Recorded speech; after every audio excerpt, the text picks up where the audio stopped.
greatest opportunity of the open internet when you think about the full funnel, right, and all the opportunities that exist is frankly, the diversity of partners in that ecosystem. It's a little bit like when you think about biology, right? The more diverse things are, the stronger, right, the final product is. And it is the same thing when you think about that full funnel experience.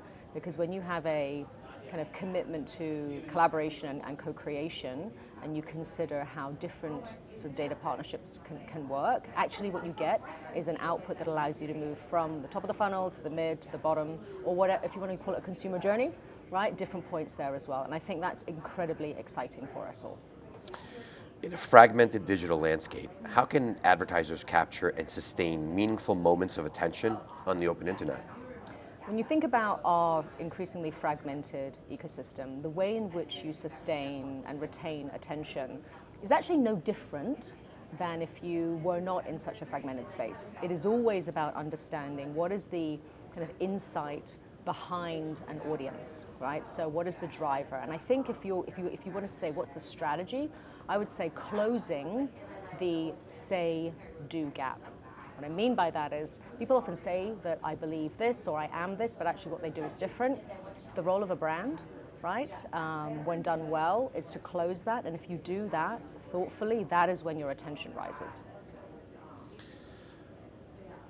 What role do publishing partners play in helping your agency leverage the open internet for more meaningful and impactful campaigns? We're at CES, so one of the most interesting takeaways I've had is that when publishers consider not only what are their capabilities, but also how might we train, educate, and then co-develop a product together in service of a concrete client or brand need, that's when there's a real value, right? To really show how is this going to come to life, right? What's my how-to gap, I suppose. Wonderful. We're at CES at the beginning of the year. What are you most excited about in the year ahead? At CES, there's no question that AI has come up again and again. And what I'm excited by, though, is the way in which people are incredibly leaned in and thinking about how do I now direct the capabilities of AI to solve specific challenges.